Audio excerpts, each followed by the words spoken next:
Ce jeune skieur avait lui aussi prévu de consommer du cannabis dans la journée. C'est de la régime de cannabis, hein. Ouais. Donc jusqu'à 20 grammes c'est une amende, au-delà de 20 grammes c'est une détention. Oui, c'est vraiment un monde là. Ouais, mais on va faire. Ah ouais, pas de soucis.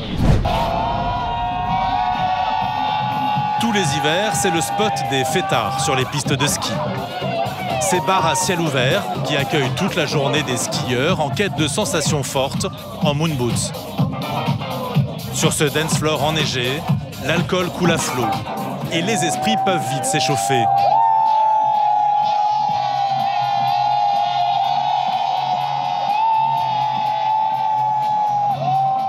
Pour éviter les débordements, les gendarmes restent donc sur leur garde.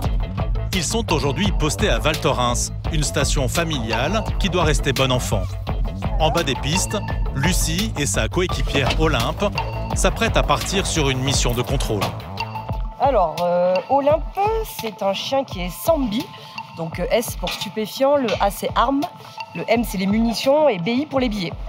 Donc que de la recherche de matière. Stupéfiants? Oui. Tous les stupéfiants? Pas tous les stupéfiants, mais je dirais pas lesquels. Pourquoi?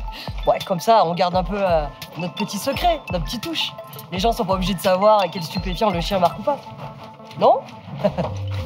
Les gendarmes s'installent à un point stratégique. Les remontées qui desservent les barres d'altitude. Premier temps de contrôle, on va se positionner au niveau du téléski et on va effectuer des contrôles.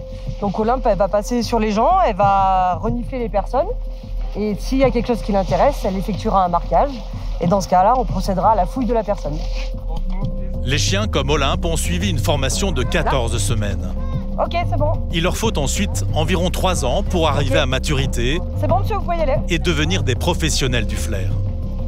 Impossible de leur cacher le moindre milligramme de stupéfiant.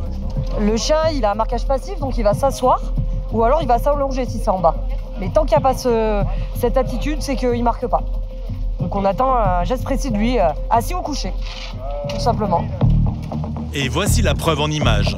Pas touché, pas touché. Olympe voilà, s'assoit. Très bien. Vous avez des produits stupéfiants sur monsieur? Ouais, ok, pas de souci. Hop là, très bien ça. Ah, c'est bien. Il a un joint, le monsieur. Dans ses poches, ce sont en fait plusieurs joints qui ont été dissimulés. L'interpellé n'en garde pas moins le sourire. Moi, c'est rien. C'est le jeu, hein. Après, on fait rien de mal. Vous êtes déjà connu pour de la consommation de... Ouais, que sur consommation, il y a rien. Volant ou ils ont... Ah, au volant, moi, c'est mon permis, après, je n'ai plus le permis, je pense. Le prix de l'amende, elle est à 150 € si vous payez dans les 15 jours, d'accord? Sinon c'est 200 € et elle est majorée à 450 après, d'accord? Je vous laisse signer sur l'écran. Ouais. Viens là, Olympe. Olympe est sur sa lancée. Elle ne compte pas s'arrêter là. Ça c'est bien, ma louloute. Très bien ça. Un nouveau marqué?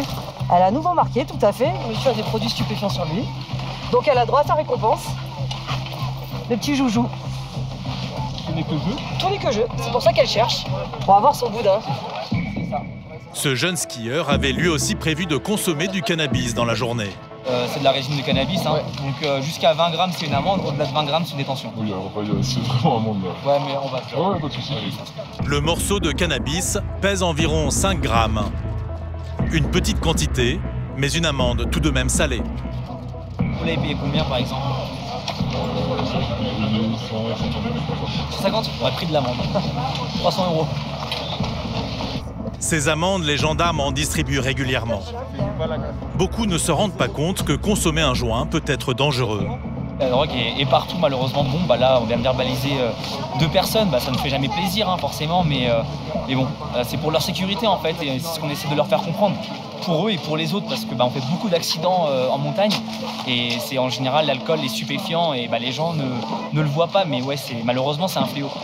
Et pour protéger les vacanciers, les gendarmes ne font pas seulement la chasse aux stupéfiants. Un sac à dos. La consommation d'alcool entraîne elle aussi des accidents. Un arrêté municipal interdit la consommation d'alcool sur les pistes de ski. Pas de chance, ce vacancier danois en transportait toute une cargaison dans son sac à dos. It's not fair. C'est forbidden.